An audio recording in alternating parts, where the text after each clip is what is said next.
so this one's a long overdue video, and I'm gonna drop some bombshells on people. And before I really start digging into this conversation, I don't want to hear no crap about people saying you're not supposed to share your nightmares. It's not that deep. It's not that serious.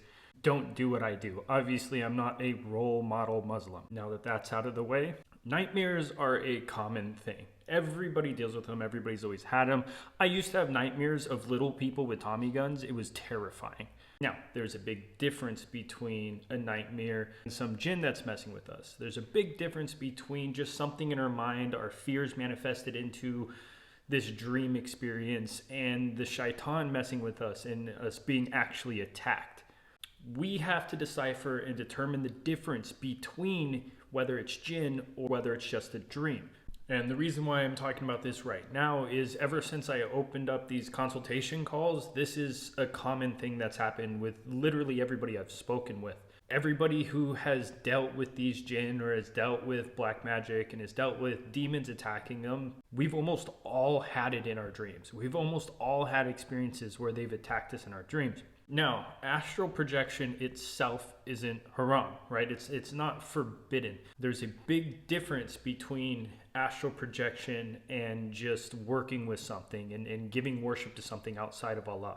Astral projection, everyone does. Every single person ever has done it, and we do it all the time. There's plenty of times where we go into prayer in these deep prayer sessions and we will start to astral project. Everyone does this. I even believe like pets do this, like a dog or a cat when they're moving around in their dreams and such. I believe there's moments where they do astral project as well. Now, keep in mind, if you are astral projecting to contact the jinn or doing haram actions in these dreams in this astral projection session, that is forbidden.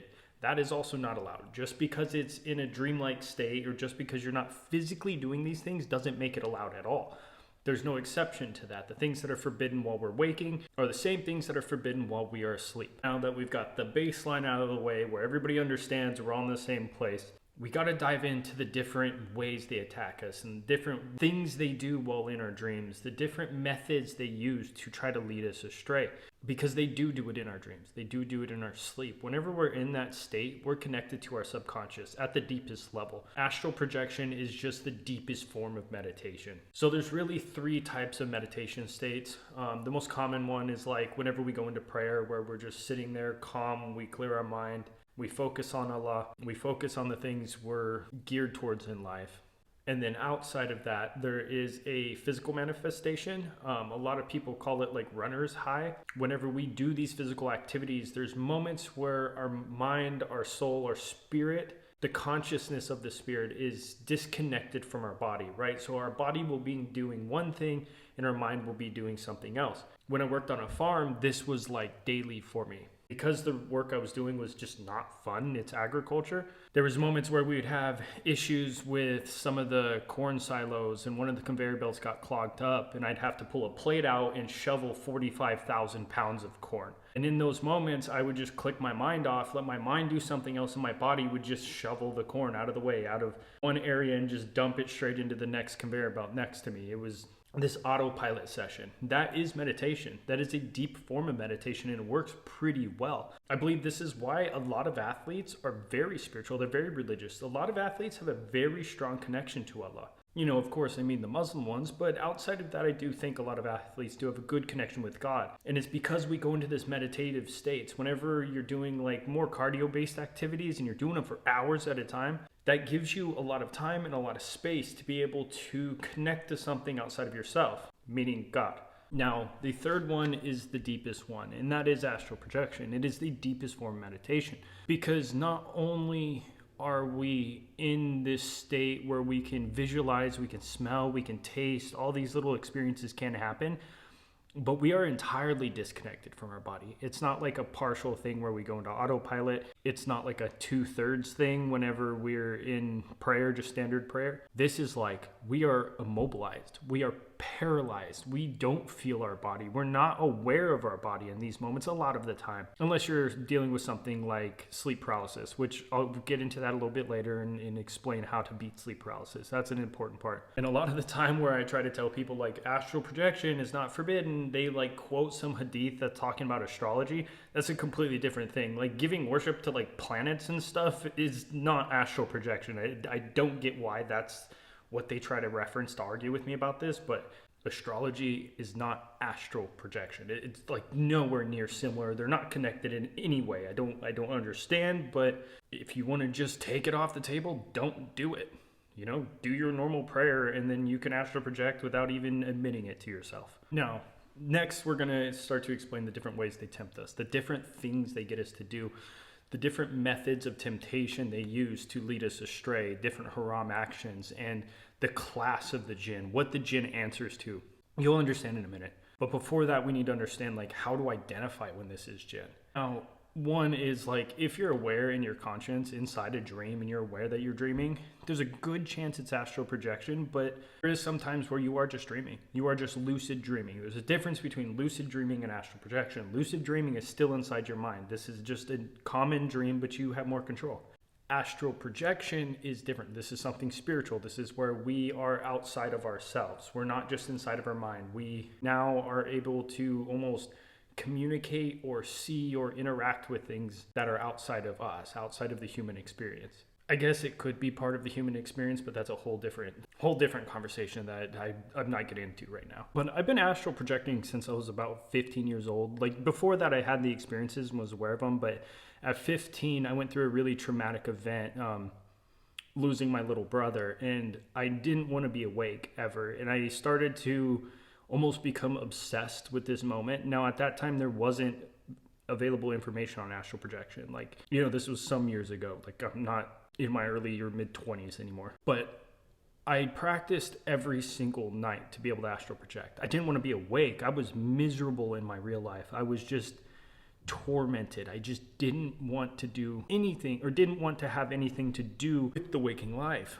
And so I just fantasized and became extremely obsessed with this dream world. Now, at the time, all I knew was lucid dreaming. That's the only thing you can really hear about. Astral projection was like a hush-hush thing. And a lot of the time, it was only used by like experienced occultists. And at that time, experienced occultists weren't really sharing the information. Like there wasn't like a TikTok thing. People didn't want other people to know these things that they were doing. That's because individuals in the occult, they wanted to keep it in-house. They didn't want individuals to be able to perform the same actions that they were doing. And yes, they can pull off some pretty serious things. Don't do it. It's forbidden. They're going to be punished for that. They got something coming for all the things they've done. But anyways, there has been certain cues that I've identified in these astral projection moments. And I've gotten to the point where I can do it on command now. Most nights. There's some times where it's harder, more difficult. But I've got a system and an ability to go into astral very easily now. And it's kind of like a muscle. It's something that you train over time. The more you work it out, the stronger it gets and the easier it becomes. And now a lot of the times when I go into prayer, that's what I do, is I go into astral projection towards the end of the prayer, right? I recite everything that I need to. And at the end of it, that's when I kind of just like shut out and kind of leave myself for a moment to really focus on the prayer, to really focus on that connection with God. But out of all these cues I've noticed that are different in astral projection than lucid dreaming, there's one that trumps them all, and there's one that really solidifies if it's jinn or if it's demons. And it is eye contact. There is a big difference.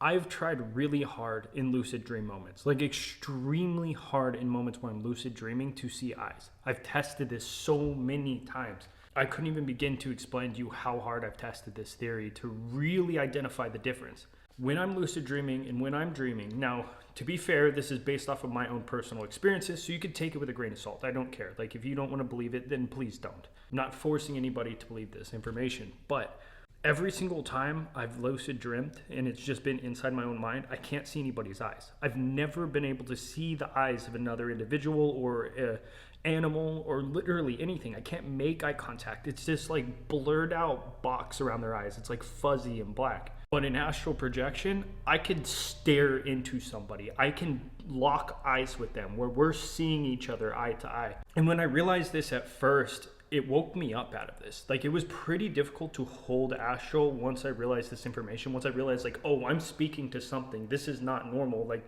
my dreams can't do this.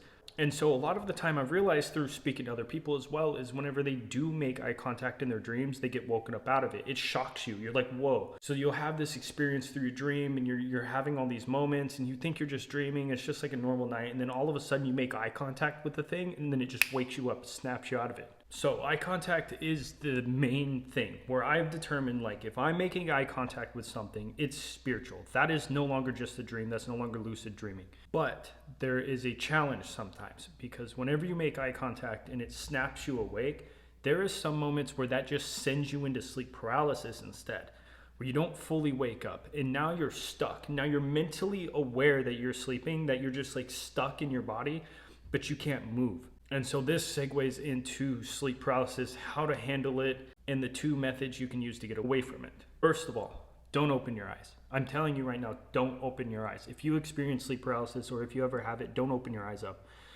I've done it countless times. I've tried to be able to control the visuals that you see. I've tested this so many times, and I have never been able to get to the point where I can open my eyes in astral projection and the things I see around me not be terrifying. Now, are these things real? Maybe. I do think sometimes where we open our eyes in astral projection, we can see something that does exist. But then also we do have to be fair about this conversation, that astral projection is a scary moment. It's terrifying, right? You're paralyzed. You can't move at all. I mean, sleep paralysis, you guys know what I mean. But you're paralyzed, you can't move, and you're terrified. Like, it's a very scary moment. So whenever you open your eyes, it'll manifest outside of yourself. You will start to see scary things because you feel fear, you feel scared. So we have to be fair about this conversation as well. We have to really play by the rules and play the devil's advocate sometimes. So yes, our fears can manifest, but there is times where they are really watching. The watchers, the shadow people, the hat man, they are real. But I have good news about that. They're more kind of just like leeches. They're pretty easy to get rid of. They're not anything significant. They don't really have much power, and they've never really been able to cause significant harm. You know, they can do a little bit of like bad luck if you want to go down that road, or kind of mess with you a little bit. But every single time I've experienced that, where I've had something that's like a shadow figure class Jinn, which I'm not even sold that they're entirely Jinn. I think they might just be like residual energy that's like stuck to the walls and just negativity, or maybe a little bit of evil eye. All they're really doing is kind of leeching off of you, and it's pretty easy to get rid of them. There's been plenty of moments where I've had this experience and I've really just told them, like, you have no power over me. I know it's really corny, but it's what really happened. You know, I've just yelled at them a little bit and they've been gone. They go away. They're pretty easy to scare off once they're recognized. They're a shadow person because they don't want to be identified. They don't want you to know that they're there. They're terrified. They're very fragile. So these things, please don't be scared of them. When you're scared of them, that's how they get their energy. That's what they want. They want that fear. They just want to consume off of you a little bit. So don't open your eyes. If you have sleep paralysis, don't open your eyes. Just don't do it. I mean, maybe somebody out there has been able to control the visuals and been able to overcome it. But out of all my years of experience, I've never been able to. Now, how to wake up out of sleep paralysis. There's two ways we're going to go about this. One is waking up, which is pretty challenging. And the other one is to relax back into it, and I'll explain that in a minute. First one we're going to go over is waking up. So in this sleep paralysis state, that happens to me extremely frequently. Pretty much anytime I sleep on my back, and it's partially my fault because I trained this to happen, you go into sleep paralysis before you astral project. So I've kind of induced this onto myself to where it's more extreme than normal. And no, sleep paralysis isn't a demon sitting on your chest. It can be a symptom of demons, but almost every single time that you're having sleep paralysis and it's involved in Jinn or related to the Jinn, you're having other symptoms as well. If you're just only having sleep paralysis and you're not having any other symptoms of shaitan, this could be a medical condition. It could be a lot of different things. But sleep paralysis by itself is not like an evil demonic thing.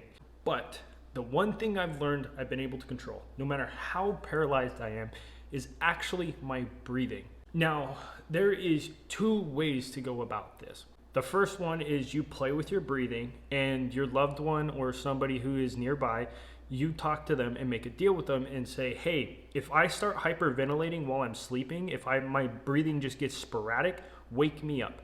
That has saved me. I'm telling you, that right there is a huge blessing to be able to do that. So if you do have somebody next to you and you deal with sleep paralysis all the time, remember, you can still control your breath. Out of all things, that's the one thing I've been able to do consistently. I've never had issues controlling my breath.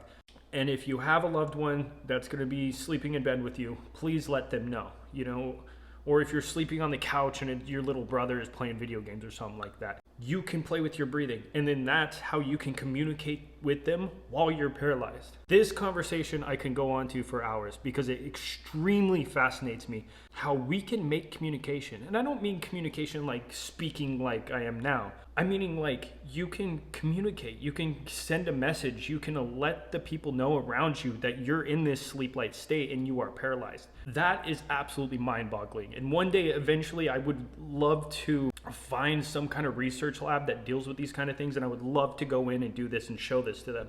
So that is one way to go about it. The other way is hold your breath. Now, I'm telling you, this is going to be pretty painful and it's going to suck, but you will wake up. I've done this as well. When you hold your breath, you essentially suffocate yourself, and it is extremely painful. And me even saying this out loud and understanding how painful it's been, I don't recommend this, but I kind of just have to add it in there just for reference, just to be on file that I've talked about this. I've been able to wake myself up by just holding my breath, and that's because that's how desperate I've been in those moments and just stuck and just like feeling the most uncomfortable feeling in existence. I've held my breath and suffocated. I felt like I was drowning. It's extremely brutal. It's extremely painful. The next one is what I actually recommend to everybody if you don't have somebody next to you where you can communicate with. Now, outside of that, the other way to deal with sleep paralysis is going to be relaxing. I know that's kind of counterintuitive, and I know it's hard to do, and I know it's really scary, but this is how I've gotten out of it more than anything else. Out of all the methods I've found, this is the best one. This is how you can get through sleep paralysis without excruciating pain, and you can do it by yourself. Please, I am begging you, if you have sleep paralysis, relax. Just entirely relax your body. Do not fight it. The harder you try to move, the more uncomfortable it will be. I know from excruciating experiences and just terrible pain and horrible visuals, the more you fight it, the worse it gets. And this is very painful. I couldn't even begin to put into words the feeling you get in your joints and your legs and your arms and your chest. Just putting that experience into words is extremely difficult. It's difficult to paint that picture, to really explain how brutally painful that moment is. So if you are stuck in sleep paralysis and you have it frequently, please just relax. Relax back into it. Don't fight it. Just accept it. Continue to lay back. Continue to just stay still and start focusing on dreams. Out of everything, the most control we have in that moment is our mind and our thoughts. I've had moments where I've repeated the Shahada to myself. I know, once again, it's pretty corny, but I've repeated the Shahada to myself so many times that eventually I woke up out of it, or I've had a moment one time where I went back into a dream. Most of the time I have woken up out of it, but I haven't tested it enough to tell you guys it's consistent and it'll consistently work. But those moments in astral projection, even where I felt fear, I felt uncomfortable, I trained myself to repeat the Shahada whenever I first reverted. And it does work. Those words are beautiful. There's nothing like it. I mean, of course, we have the Quran. You could recite Quran if you want. But for me, it's the thing I know. It's the thing I have memorized. Now, going into what do we do? What kind of jinn are there? How do they tempt us? How do they make us commit haram in our sleep? This is a little bit more deep. And you remember when I said earlier that the things we do in astral projection, the things we do in our dreams is equally as haram, or is maybe more, maybe less, I don't know, but it is still forbidden. All these things that we're not allowed to do in our waking life, we can't do in our dreams. This is where they get us. This is where they grab us. They catch on to us, because a lot of the times we're like, oh, it's just a dream. It's not that bad. So we are easier to tempt. Now, when we have these temptations and in these moments in our dreams or astral projection where the jinn are messing with us and leading us astray, if we have those situations where we're committing haram actions and we're doing it very frequently, this will train us, and this will kind of make our subconscious feel like these moments are okay. We'll start to justify it in our waking life where it's okay to commit these things. And that gets pretty dangerous, right? This is maybe the first steps to getting people to commit haram. They're training our subconscious and they're training our mind to be okay with these situations, to where we don't feel too bad about it. We're like, well, this is felt normal. And it's because it becomes normalized. It becomes normalized in our dreams, and it's really unfortunate, but it is tricky. Like, this is a very sticky thing that they pull off, which is why I'm talking about this. This is how it always starts, or at least there's a portion in Jinn attacks that have these moments. Now, demons work on a hierarchy system. We see this through a lot of occult text even. They're even open and honest about it. The Lesser Key of Solomon's a very big one where it's very obvious to us. And the 7 deadly sins apply, and there's Jinn associated to each one of those sins, and the Jinn at the top runs legions of Jinn. They're not maybe king of all Jinn, but they run their own little group, their own little military. And the 7 deadly sins are pride, greed, wrath, envy, lust, gluttony, and sloth. These are all the things they try to get us to do in our sleep as well. So the way to identify it is see what they're tempting us to. The big one I've seen, very common, and it is wild, but I understand, is going to be lust. Is going to be this adult temptation, this adult romance that they do. This is extremely common, and this is the Jinn.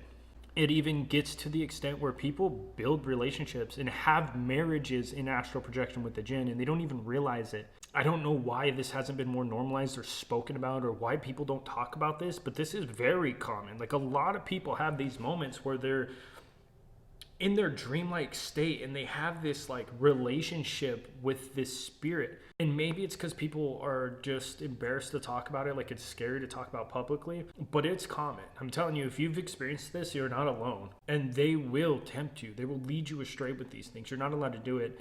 A lot of the time they do this while individuals are married. And yes, that's sad and that's really unfortunate, but they do this. We all know the hadith. I don't remember it word for word, so please forgive me on this. But the hadith where it talks about Iblis' throne is upon water, and the first Jinn reports back to him and he says, I did such and such. And he responds back to the Jinn and said, you did nothing. And then the next one comes and reports back to him and he's like, oh, I broke up a marriage between a husband and wife. Well, Iblis put that Jinn closest to him. That's what he held to the highest standard. So if you're in a marriage, this is probably going to happen at some point in time. You're married. That's what they see as the biggest prize, is separating marriage between husband and wife. Of course the Jinn are going to want to latch onto that. Of course they're going to want to drive a wedge if that's what they're glorifying, if that's what they see to the highest degree is separating a marriage. When you get married, or if you're already married, this is probably going to happen at some point in time. You're probably going to be tempted. They want that broken up. That's like finding a pot of gold for them. So I've also noticed is they're targeting people who are already married or about to get married, trying to drive a wedge between that. And so a lot of the time in these Jinn attacks in astral or in our dreams, it's going to be around the basis of adult romance. But this can apply to any of the sins, right? Any of the haram. This applies to everything. Each Jinn kind of has their like forte, their little thing that they like to tempt people down. And so it could be applied to any haram action. They can try to tempt you in any way possible. I've just noticed that the marriage one is a big deal to them and they really like to target that. Now, what do we do with this? How do we beat them? How do we defeat these demons that are tempting us in our dreams? This is through practice. And this is something that really saved my childhood because the frequency of the nightmares I had growing up. They were pretty brutal. They were very excruciating. There's moments I won't even get into details of, but I've had situations where I've watched my intestines on a spike and they're sitting there spinning it, pulling out of me. Like it gets way grosser than that. It's pretty brutal. And it was like destroying me because it was so terrifying while I was asleep that during the day I just couldn't get my mind off these nightmares. And what I started to do at a very young age is I practiced imagining these things, imagining these horrible nightmares and myself destroying them, like coming out of it, breaking out of whatever they is. Once again, I know corny, but like turn yourself into the superhero, become an anime superhero, like the One Punch Man, pop out of nowhere and destroy them. You need to do this during your waking life. You need to have daydreams of these moments. You sit there and imagine yourself throughout the day, these nightmares and these terrible scenarios and yourself overcoming it. Like, become Batman. I don't care what you have to visualize or picture yourself as, but do it. Like, transform into something and defeat them. And what this does is two things. First of all, it gives us confidence. It trains our mind to have some confidence. It's like we've seen this in our own mind so many times. We know the outcome. We know we're going to win. And so become more confident as SoundCloud rapper on TikTok. I'm telling you, you need unshakable confidence. Now, after that, what it's going to do is the repetition makes you actually create the moment. So whenever you run into this experience and you start creating this moment or going under this experience, your mind will put it to the next step. Your mind will naturally be like, oh, this is what we do next. We fight back. We don't run. We're not scared of them. The fear is what they want. The fear is what they get into. The fear is how they drive you and make you afraid of them. That fear is what they want so they can control you. They want to destroy all bits of hope so you can't win. Hopelessness is the cancer to religion. If you are religious and you do believe in Allah and you do pray, you do believe that there is hope. You do believe at the end times God's going to win. None of these jinn, none of these shaitan, none of these demons hold a candle to the strength of God. Like, you can't even compare the two. It's that big of a difference. It's really not comparable. If you're religious or believe in any kind of God, you believe that there is something greater, that there is something that's going to win at the end of the day. So that being said, hopelessness is their goal. So by practicing and having these scenarios in your mind over and over again, builds that confidence and it deletes hopelessness. You're no longer hopeless because you could be Batman. You could be the anime like anti-hero villain that destroys them. You could turn into, I don't care what it is. You could turn into the Easter Bunny and just bounce on them all and make them disappear. Doesn't matter to me. As long as you get the confidence to beat them, as long as you quit having these nightmares, you make them run from you in your nightmares. I'm telling you, these demons, these monsters will run from you in your own nightmares. You no longer have to be a victim of this. You do not have to suffer underneath this torment. So please, practice this, have these daydreams, and imagine yourself. I appreciate you guys coming on and listening to another yapping session. We're starting to do good. We're starting to get better. I'm starting to find a rhythm and a routine for everything.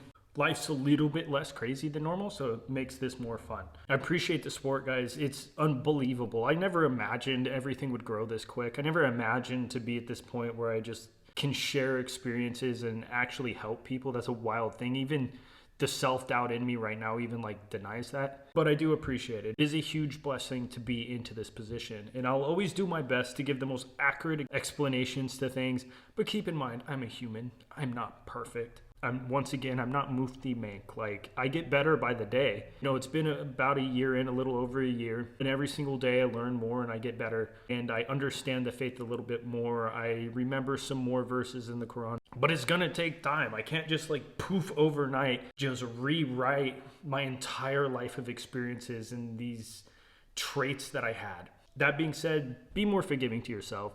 I know it's kind of unrelated, but be more forgiving to yourself. We all have different challenges and tests we're going through. You've done the best you can with what you've had on hand. Be a little bit more forgiving with yourself. But anyways, I appreciate you guys. Thank you guys. The consultation calls are opening, and I do have some more time slots available, a good chunk. It's a little goofy, but if you do sign up with it under Gun Road, I'll shoot you an email pretty quickly, and I'll double check the time with you, and we'll figure out a way to get on this call. And the Jinn Guide is still out. That book just came out. It's a quick little ebook that explains the hierarchy and little tips and tricks how to beat the shaitan. So if you want that, I'll put the link in the description as well. But besides that, that's all I have for today. Appreciate you.